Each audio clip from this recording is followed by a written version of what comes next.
Mga kababayan, bilang tao, karapatan ni unang ginang Lisa Marcos na makaramdam ng sama ng loob at galit. Subalit, ang kanyang personal na damdamin ay walang kinalaman sa aking mandato bilang isang opisyal ng pamahalaan. Diba may loyalty award kami every year? Siguro naman hindi kami masamang tao if they last that long, di ba? Parang, ew, bad karma yan. Yan lang. I'm not saying I'm perfect. Did I ever shout at everyone? Never. Pero malalaman mo, pag ayoko, hindi kita kakausapin. I was always kind to her. When Bong had that Bagong Lipunan rally,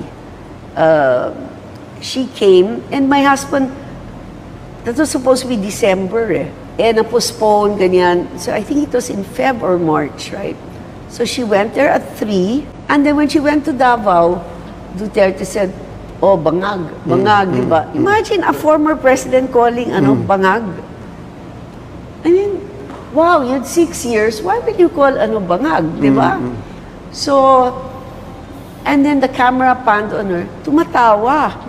So, syempre nakita ko, sabi ko, wow, man, I mean, masakit yan. Binibilang ko ngayong mga oras, diba? So, pero tumawa sila. So, parang for me, ano yan? Mali yata yan, diba? Diba? You're supposed to be the alter ego. We're there protecting you. Tapos gagawin mo yan. Sure time na, diba? So, nandito ko. Normally, nag-usap kami. So, ayoko. Tapos, sabi ni, somebody went to me, uy, ang ganda mo today. Hindi, mukha akong bangag. Gumana ko. No reaction. So, hindi, bangag. Bangag is the bangag is the word of the day. Yes. I mean, that's not right. You don't do that. That's entitled politics. Sorry man lang after that.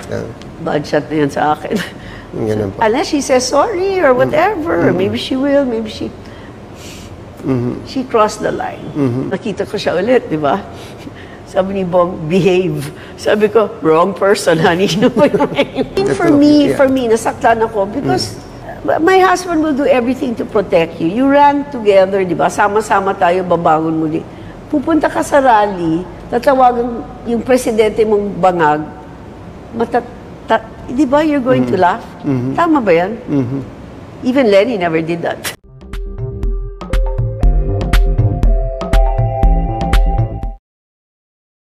Sinagot ni Vice President Sara Duterte ang naging pahayag ni First Lady Liza Araneta Marcos na may lamat na umano ang relasyon nila ng Vice-Presidente.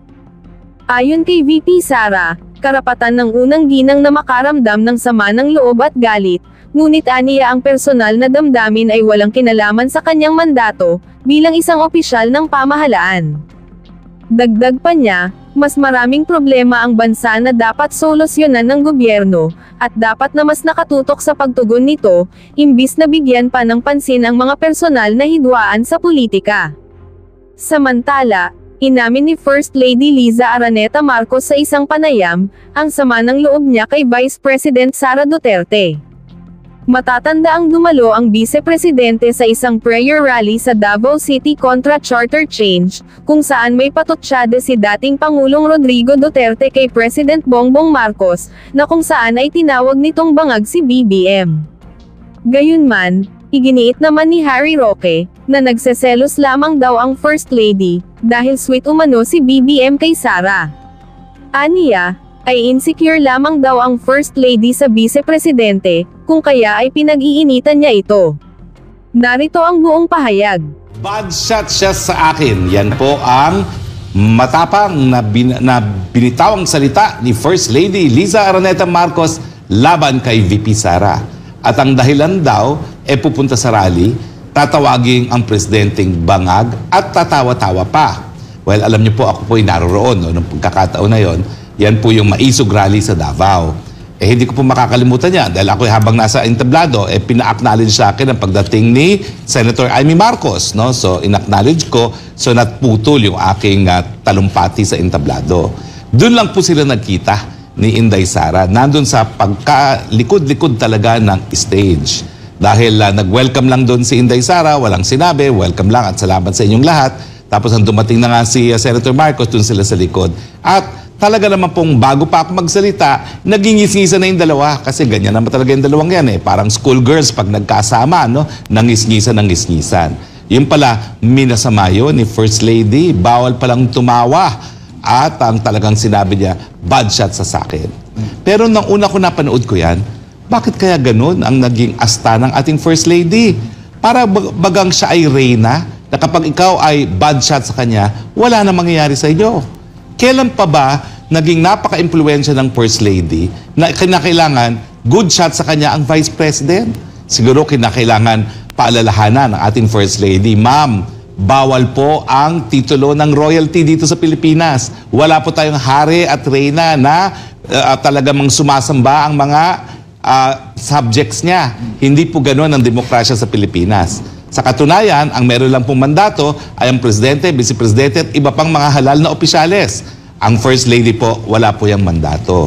At dahil wala pong mandato naman ng First Lady, parang hindi po tama na ang First Lady kinakailangan mag-approve sa gawain ng Vice President na merong mandato na mas marami pang ang mandato kaysa sa iyong esposo. Lalong-lalo na alam naman natin na hindi magiging presidente ang iyong esposo kung hindi rin dahil kay VP Sara. Unang-una, nagbigay siya kay PBBM para tumakbo bilang presidente. In fact, sinuway pa niya ang sarili niyang ama na nais siyang tumakbo ng presidente. Sinuway niya ang sarili niyang ama.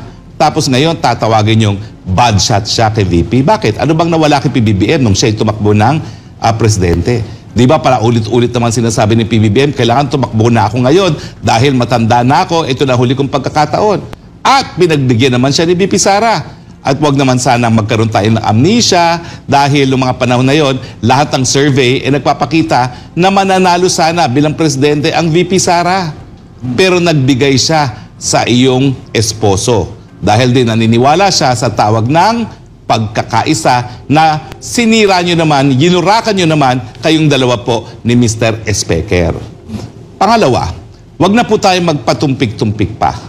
Bago pa man magkaroon ng rally sa Maisog, bad shot na po sa inyo ang VP Sara.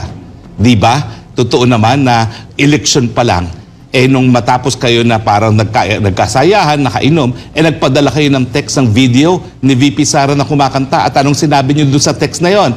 Kita mo to kung ano nung ginagawa.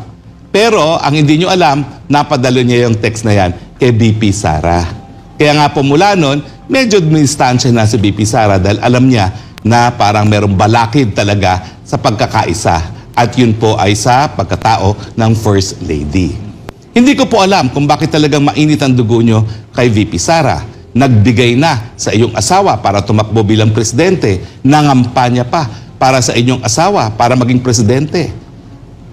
Sa totoo lang po, bagamat ang strategiya ni Senator Amy nung pinagsama niya yung dalawa sa unit team ay sa inyo ang norte, ang south ay sa mga Duterte, mas malaki po yung baluarte ng mga Duterte kasi hindi lang po Mindanao, kundi kasama rin po ang Visayan speaking na Cebuano speaking sa Visaya. Ibig sabihin, ang hindi lang kasama sa baluarte talaga ng mga Duterte, yung mga Ilonggo speaking area. Kayo po, ang inyong baluarte, Ilocos Sur, Ilocos Norte.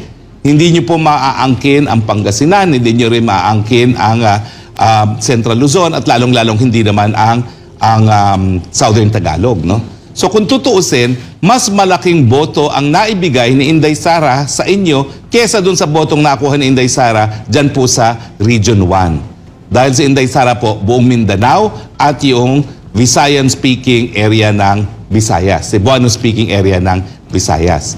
So ano pa ba ang gusto nyo kay BP Sara? Tignan nyo naman po si BP Sara. Ihinambing nyo pa kay Lenny. Naku, tumaas po ang aking balahibo nung hinambing nyo kay Vice President. Kasi po si Vice President, tinalaga na ngang kalihim ng Department of Housing, ay ba kung ano-ano pa sinasabi tungkol kay Presidente Duterte. At kaya nga po yung huling what broke the camel's back, kumbaga, yung nagsalita siya labang kay Presidente Duterte, ang tinawag na mass murderer sa United Nations pa, habang siya ay naninibihang kalihim ng Department of Housing. Wala pong ganyang sinabi si Inday Sara. Tahimik po siya, bagamat alam ko sa kanyang saloobin, marami silang hindi pinagkakasunduan at minsan lang siyang nagsalita sa publiko sa issue ng teroristang CPP, NPA at ang Pistox. Pero sa mga mainit na usapin gaya ng West Philippine Sea, hindi po siya nagsasalita dahil kinikilala naman po niya na ang panlabas na relasyon, yan po ay katungkulan ng presidente bilang chief architect ng foreign policy.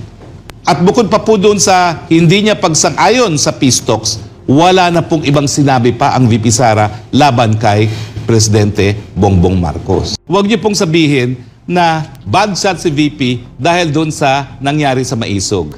Dati na pong bad shot sa kanya, sa inyo, si VP. Attorney, naganap yan yung rally, yung pinakaunang Maisog rally sa Davao City, January 28 na isinabaid din umaga yung bagong Pilipinas kick-off rally. At bago pa man naganap yung dalawang event na yan, nagpalabas na ng pahayag ito, pahayag ni VP Sara, at nabanggit niya na dadalo siya sa bagong Pilipinas kick-off rally dahil kaisa niya ang buong Department of Education dahil meron din silang isinusulong na 8-point socio-economic agenda ng Marcos administration.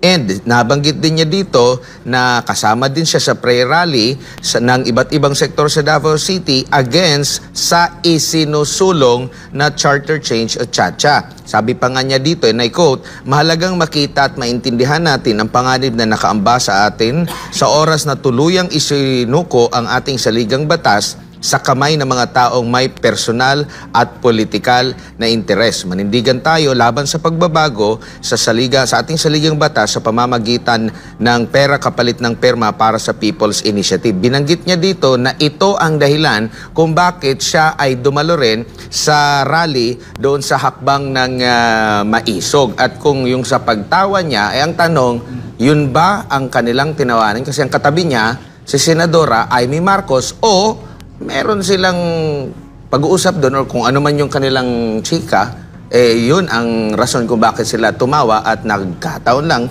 na nakatutok sa kanila yung camera.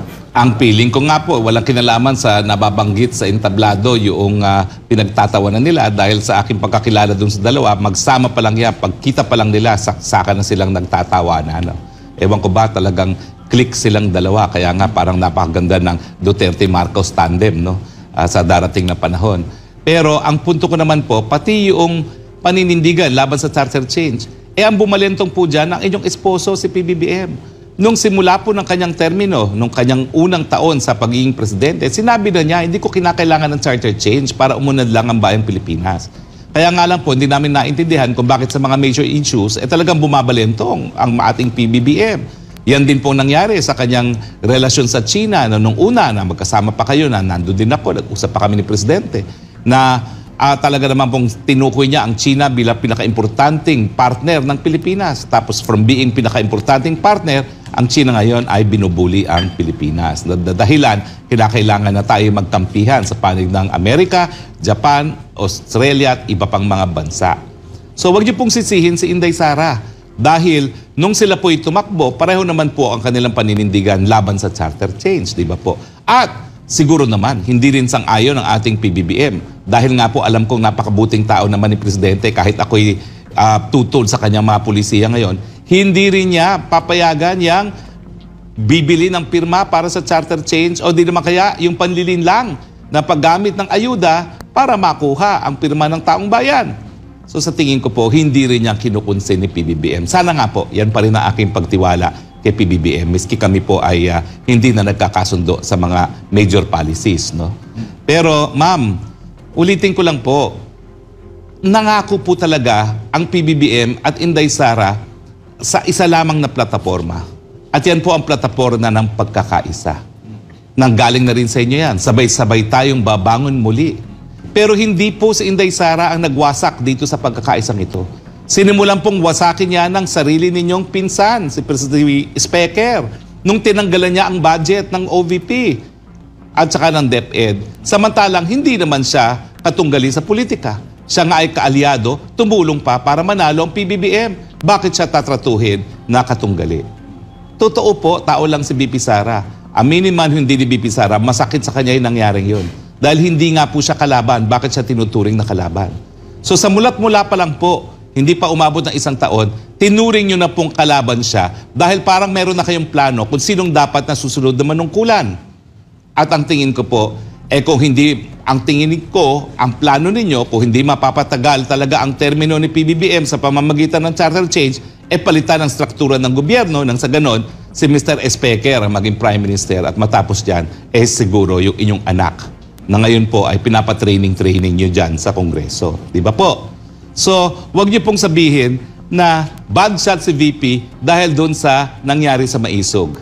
Dati na pong bad shot sa kanya, sa inyo, si VP. Hindi ko lang po talaga alam kung anong dahilan, no? Pero marami po siguro mga dahilan yan. At alam naman po ng taong bayan yan. Dahil kung ititrace natin, yung unang beses naman na inisnab niyo si VP Sara, hindi ko po alam kung nangyari na yung Maisog. Pero maaga po kasi yung Maisog, January. At tingin ko, noon pa mang eleksyon nga di ba? Kumpirmado ko po yan, pinadala niyo yung text ninyo na, tignan mo to kung ano nung ginagawa kay VP Sara mismo.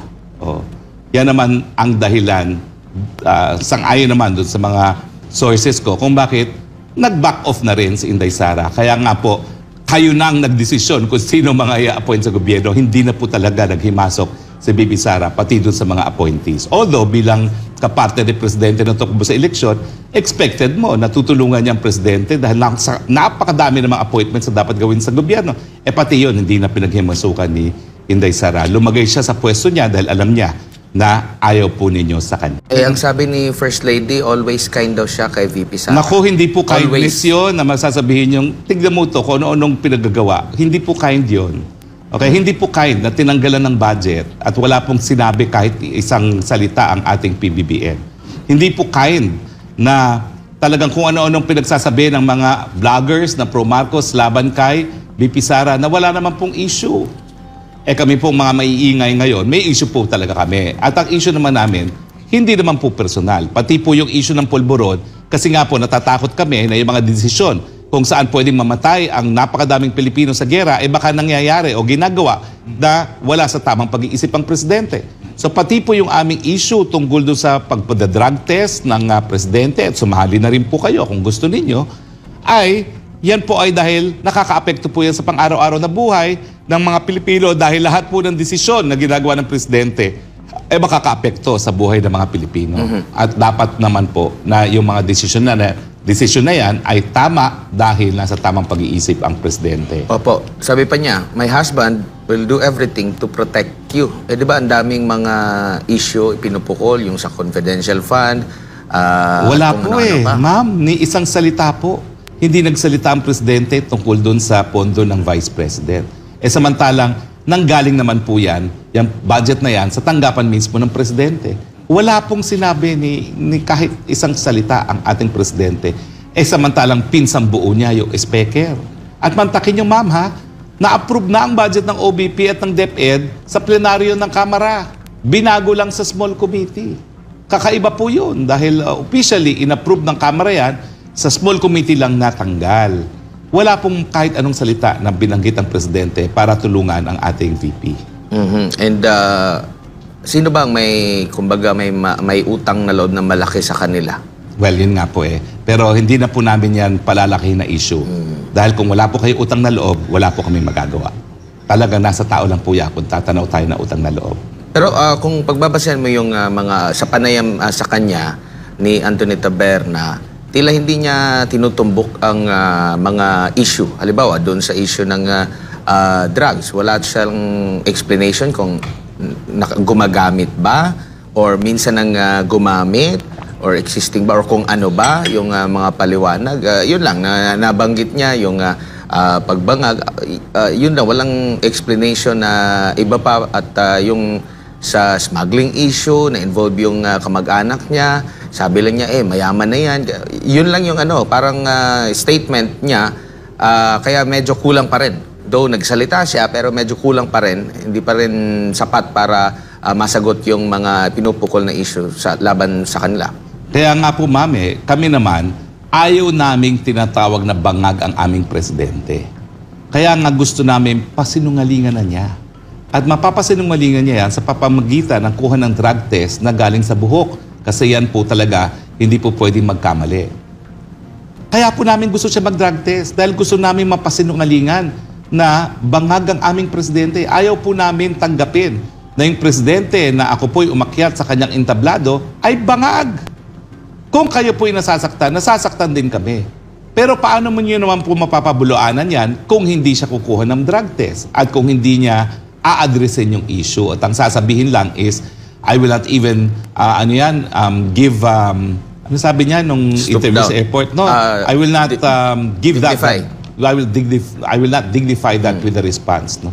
Kinakailangan po, sumagot na. Kasi meron na rin mga dokumento na pinatutuhanan na ng mga taong gumawa ng dokumentong yan. Ma'am, kasama nyo kami, gusto namin protektahan na aming presidente dahil sa Pilipinas po, ang presidente, yan nilang simbolo ng soberenyang Pilipino. So he is both chief executive and sovereign. Wala po kasi tayong hari. Ang presidente talaga ang ating simbolo ng soberenya. Kaya nga po importante, pangalagaan ang imahe niya. So please lang po, tulungan nyo kaming depensahan ng presidente. Magpa-drug test na po siya sa follicle drug test. Ayan, attorney, malinaw na po yan, lalo na sa ating mga kababayan, itong pahayag ng First Lady, talagang may problema na sa relasyon sa pagitan nga ng Duterte, lalo na kay Vice President Sara Duterte at ng Marcoses. Pero ni minsan ba, nakarinig ka ng disappointment o pagkadismaya na pahayag mula kay VP Sara direkta dito kay Pangulong Bongbong Marcos? Wala po eh. Talagang issue lang na nagsalita si Inday Sara sa kanyang paninindigan ay yung laban sa pagpapatuloy ng peace talk sa teroristang CPP-NPA. At yan naman po kasi ay interes ng buong bayan. Hindi niya pinaghimusukan ang panlabas na relasyon. Bagamat at tingin ko, alam nyo na ibang ang paningin ni Inday Sara sa panlabas na relasyon. Pero tahimik siya dahil hindi naman jurisdiksyon ng DepEd Secretary na magkomento sa panlabas na relasyon dahil yan talaga ay trabaho ng presidente. Kaya nga po huwag niyong sasabihin na bad shot ang presidente dahil grabe pong pagtitimpi ni Vice President sa totoo lang. Huwag niyo pong isipin na ang ginagawa ngayon ng gobyerno ay sang-ayon siya. Hindi po siya sang-ayon. Pero siya ay nagiging team player po bilang mga kabahagi ng kabinete ng presidente. Kaya wag niyo po siyang ihahambing kay Lenny dahil si Lenny po walang mabuting sinabi kay dating presidente Duterte. At lumalabas lang naman po na parang mas approve pa kayo kay Lenny kaysa kay VP Sara. Alam ko po, malapit kayo kay Jojo Ochoa na naging executive secretary ni Pinoy, no? Na kayo po yung naging law partner. Ako rin po, nagkaroon ako ng law partner na 32 years. Naintindihan ko po, kayo nagkaroon ng falling out dahil doon sa eleksyon ng Vice President. Pero naintindihan ko rin po, naghilom na rin yung sugat na yan. Pero wag naman sana na yung pagkalapit ninyo sa Dilawan ay maging dahilan para makalimutan niyo na lahat ng mga masasabang sinabi ng mga Dilawan laban sa iyong esposo na dinipensahan namin. Kawawa naman kami.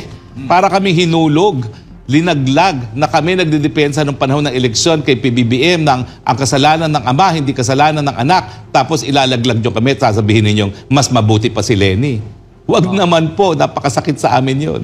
Speaking of VP Lenny, attorney, nung nakaraang kampanya, abay tinanong ang dating Vice Presidente, si Tito Boy Abundang nagtanong nito, sabi ni Tito Boy, bakit hindi dapat iboto si Bongbong Marcos? Ang sagot ni VP Lenny, number 1, sinungaling. Pangalawa, in the difficult moments, hindi siya nagpapakita. Ito ba yung gusto ni FL, First Lady? Sasabihin niyo, buti pa si Lenny ngayon. Ma'am, nakakataas balahibo. Huwag mo naman kami ilaglag dahil kami nagdepensa sa iyong esposo. Huwag niyo pong, ewan ko ba ho, ako nung tatawagin dyan, pero huwag niyo pong hayaan na ang inyong, ano ba yon?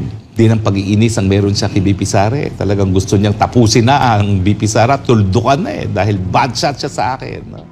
Para sa iba pang karagdagang mga balita at impormasyon, ay huwag po nating kalimutang mag-like, share at comment sa video na ito, at huwag po rin nating kalimutang mag-subscribe to continue supporting us.